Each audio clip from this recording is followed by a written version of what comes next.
안녕하세요. 이혜란입니다. 제가 그동안 사람차 만족도라 이 책을 낭독을 해드렸는데 제 낭독 기술이 좀 딸려서 보기에 재미가 좀 없어 보이더라고요. 그래서 오늘부터는 이 책을 가지고 그냥 이야기를 해드리면 어떨까 싶습니다.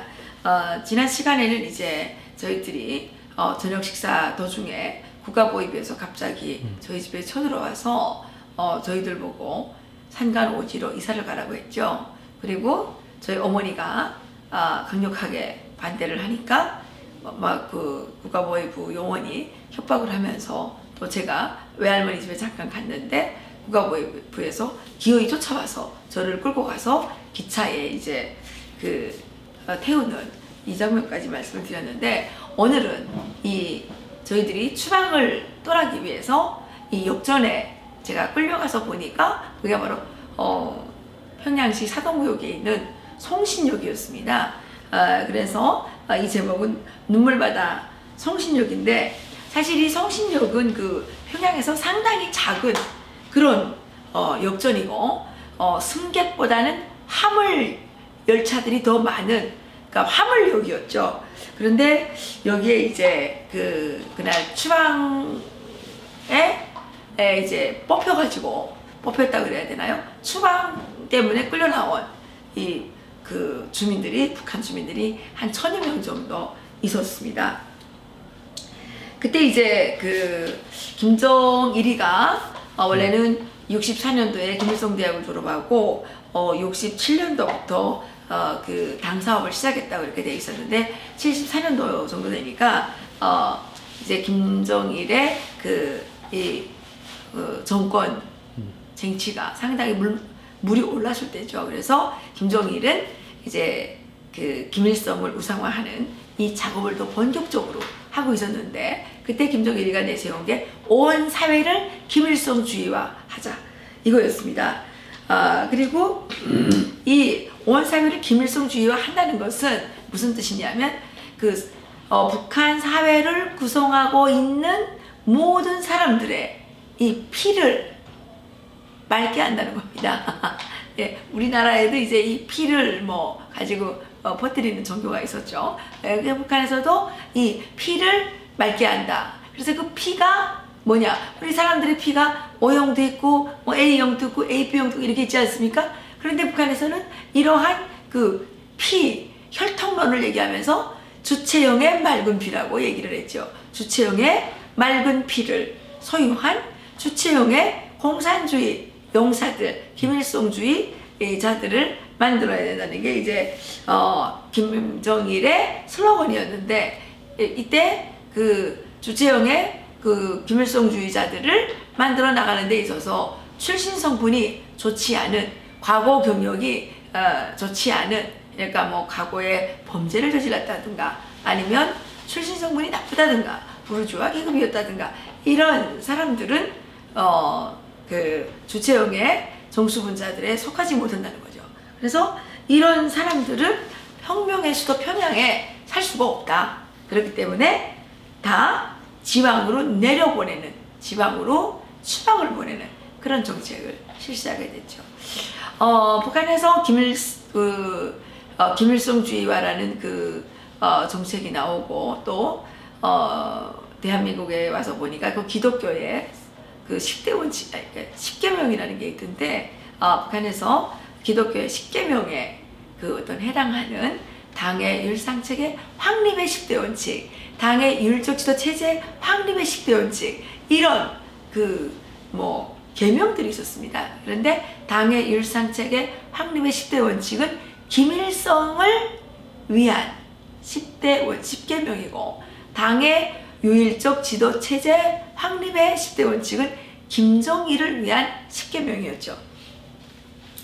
그래서 그 당시에는 이제 당의 율상책의 확립의 10대 원칙이 있었고, 학교에서 우리가 공부를 시작하기 전에 매일 아침 가게 되면 충성의 선서라는 게 있었어요. 그래서 이제 이렇게 손을 들었나요? 하여튼 이렇게 손을 들고 충성의 선서를 다집니다. 충성의 선서를 다지는데, 이게 이제 당의 율상책 확립의 10대 원칙, 당의 율적 지도 체제 확립의 10대 원칙에 나오는 그 내용을 선서에 담는 거죠. 그래서 1조, 2조, 3조, 4조 이렇게 해서 10조까지 있는 그런 선서를 아침마다 낭독을 하고 저희들이 공부를 하게 됐죠.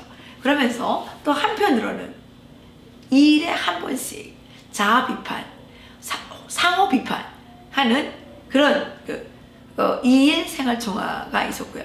나중에는 이제 이 2일 생활총화가 주 생활총화로 바뀌어가지고 일주일에 한 번씩 했는데, 문화예술인들, 그러니까 북한에서 이제 선전선동에 동원되는 이 배우, 또 기자, 또 뭐 예술인들, 이런 사람들은 특히 이 사상적으로 무장이 잘 되어야 된다고 해서 이 사람들은 오랫동안 주 2일 생활총화를 했습니다. 특히 예술인들 속에서는 풍기문란이라고 하죠. 여러 가지 스캔들, 성스캔들 이런 것들이 이제 비일비재하게 일어나기 때문에 2일 생활총화를 통해서 풍기문란 현상들이 엄청나게 이제 이렇게 비판을 받던 그런 시기였죠. 그때 어른들의 얘기를 들어보니까 이 성신역전이 생겨서 그날만큼 인파가 많이 모인 날이 없었다는 겁니다. 그래서 엄청난 인파들이 모였는데, 사실은 거기에 끌려 나온 사람들은 쥐도 새도 모르게 국가보위부가 비밀리에 끌어내서 거기까지 끌고 왔었거든요. 그렇지만 사람들이 그 추방 가는 사람들의 가족들이 어떻게 알고 나왔는지 상당히 많은 가족들이 나와서 부둥켜 안고 울고 불고 난리가 났기 때문에 거기에 이제 인파가 엄청나게 많았습니다. 그 당시 북한은 엄격한 통행 제한 제도가 실시되고 있었고, 통행증을 못 떼고 통행증이 없이 기차를 타고 가다가 들키게 되면 잡히면 징역을 갔어요. 징역. 심지어 2년 이상 징역을 간 적도 있었어요. 그리고 노동단련대라고 하는 강제노동에 이제 가서 엄청나게 힘든 건설노동이라든가 탄광 감산이라든가 이런 데 가서 엄청나게 힘든 노동을 하면서 처벌을 받기도 했었죠.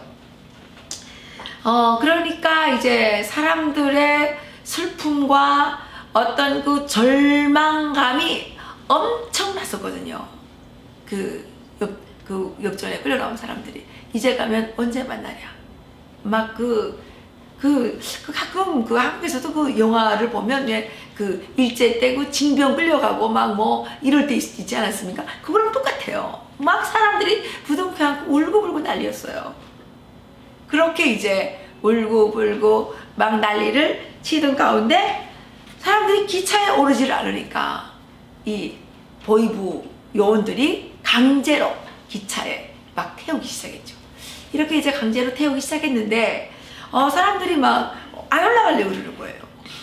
그래도 강제로 끌어올려다가 기차를 이제 태웠고, 그 당시 그 기차는 추방객을 위한 특별열차로 편성이 돼 있었습니다.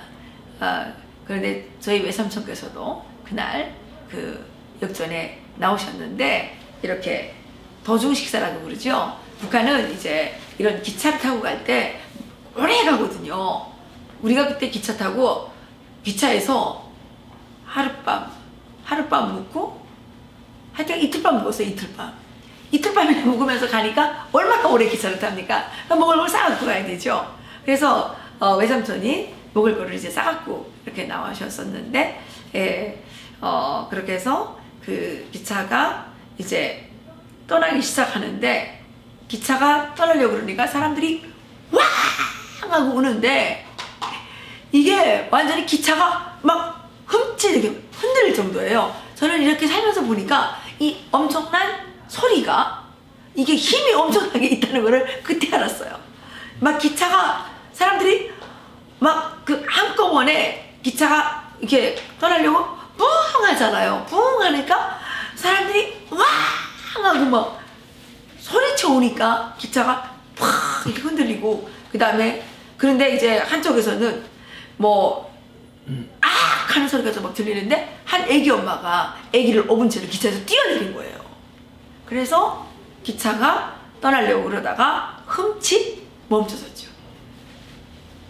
그렇게 해서 이제 그 애기 엄마 때문에 잠시 기차가 멈춰섰다가 기차가 떠났습니다. 떠났는데 저희 삼촌께서 얼굴이 안 보이시더라고요. 어디 가셨나 했더니 사람들이 너무 많으니까 저희들 얼굴을 볼 수가 없잖아요. 그러니까 저희 그 외삼촌께서는 좀 저희들 그 기차보다 먼저 저기 앞쪽에 가서 거기서 이제 서서 저희들이 오기를 기다리시더라고요. 그래서 창문으로 바라보니까 저희들 이름을 부르는 소리가 들렸습니다. 그리고 잘 가라, 엄마 말 잘 들어라, 이렇게 눈물을 흘리면서 소리를 치셨는데 저희들이 그게 마지막 이별이었습니다. 저희들이 주방간 그 다음에 저희 외삼촌께서는 33살에 너무나도 젊은 나이로 연탄 가스 중독으로 사망되셨거든요. 우리는 그때 마지막 이별을 했죠. 제가 눈물이 좀 나는 관계로 여기까지만 말씀드리겠습니다. 다음 시간에 더 말씀드리겠습니다. 저희들 그 예란 TV와 함께 이것은 이제 저 이예란이 이렇게 이제 개인이 하는 방송이고요. 지금 대한민국의 자유진영이 위기지요. 뭐 우리나라의 각종 언론들은 지금 우리나라 지식인들의 언론을 차단하고 있고 또 이렇게 그 우익진영이라고 그래야 되나요? 네, 자유진영에 있는 지식인들은 지금 방송에서 철저하게 배제돼서 이렇게 출연할 기회를 갖고 있지 못합니다. 그래서 우리 사회가 정말 건전한 토론과 합의를 통해서 이 사회가 이렇게 흘러가야 될 텐데 지금 대한민국은 그렇지 못합니다. 일방적인 한쪽으로 완전히 치우친 그런 기울어진 운동장에서 한쪽으로 편향된 그런 논리들만이 들끓고 있습니다. 그래서 여러 전문가분들께서 그 건전한 또 자유민주주의와 시장경제 체제를 우리가 수호해 나가기 위한 그러한 토론의 장을 만들고자 토크 TV를 만들었습니다. 우리 이예란 TV를 사랑해 주신 우리 애청자 여러분께서 이 토크 TV를 오늘부터 시작했는데요. 이제부터 전문가들을 모셔서 우리 사회의 정치, 경제, 사회, 문화의 각종 영역에서 정말 다루지 않으면 안 되는 정말 심각한 이 문제를 이렇게 개선하지 않으면 안 되는 그러한 다양한 이슈들을 가지고 정말 전문가 여러분들과 또한 대한민국 국민 여러분들의 그 건전한 토론의 장을 만들고자 합니다.